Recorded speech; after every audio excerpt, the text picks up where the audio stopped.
So you log off work on a Friday, and I mean, instead of relief, there's this like quiet dread. Oh, yeah. The Sunday scaries, but on a Friday. Exactly. It's Friday, April 10, 2026, and you're probably already doing the math on how many hours you have left until Monday morning. Right, counting down the hours already. Yeah. So for today's deep dive, we're looking at a text that hits right at the heart of this weekend anxiety.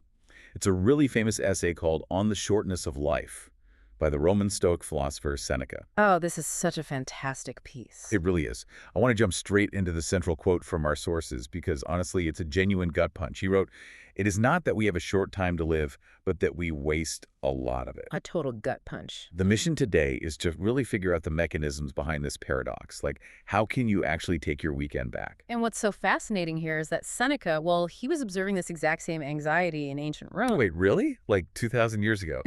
Oh, absolutely. The elite were constantly complaining that, nature gave them this cruelly brief lifespan. Yet he noticed they spent those supposedly precious hours indulging in trivial grievances or chasing social status. So just nursing useless regrets and stuff like that? Exactly. They were hyper aware of time's scarcity, but just totally blind to how they were squandering it. I mean, the source material frames time as our ultimate non-renewable resource, right? Yeah. But human behavior completely contradicts that. Oh, totally. Think about your bank account.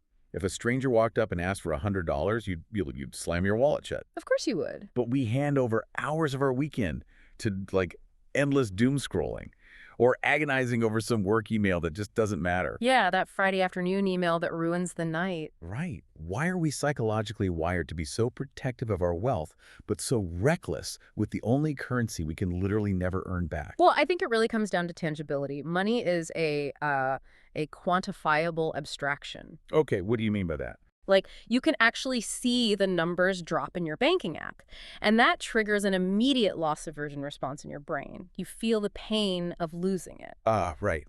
But time just sort of, slips away. Right? Time drains invisibly because we don't have this, neurological dashboard showing our remaining hours ticking down. Our brains just fail to process the loss. Wow, a neurological dashboard. This is a slightly terrifying thought. It is, and this raises an important question about Seneca's conclusion.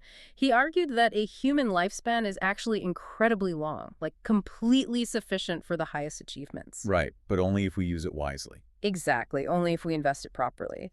The feeling of a short life is really just a self-inflicted illusion. It's created by our inability to track that invisible bleed of time. But hold on, telling someone don't waste time is incredibly easy for a philosopher to say.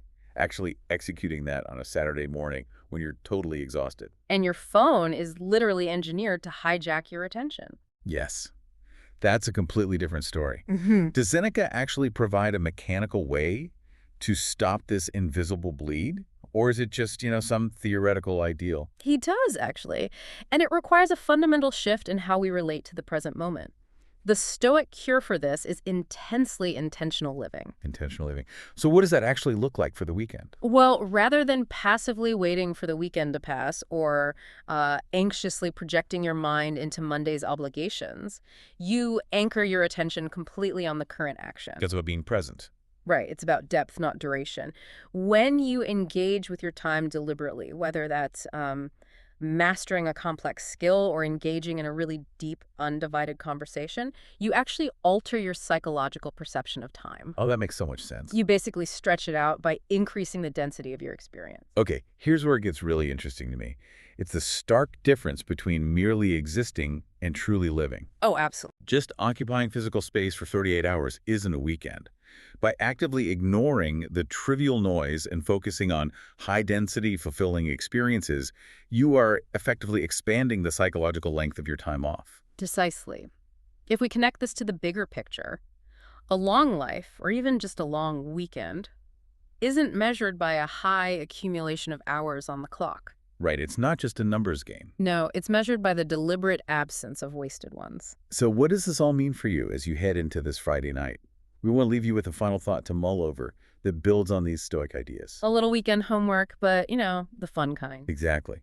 We've talked about evaluating how you spend your time, but what if you audited your schedule from this past week through a different lens? The lens of ownership. Ooh, ownership. I like that. Yeah. Look at the hours you spent over the last 7 days. How many of those hours were actually yours? That is a tough question. It really is. How much of your upcoming weekend is currently scheduled to fulfill someone else's agenda or society's expectations, rather than your own intentional design? Let that sink in and have a truly intentional weekend.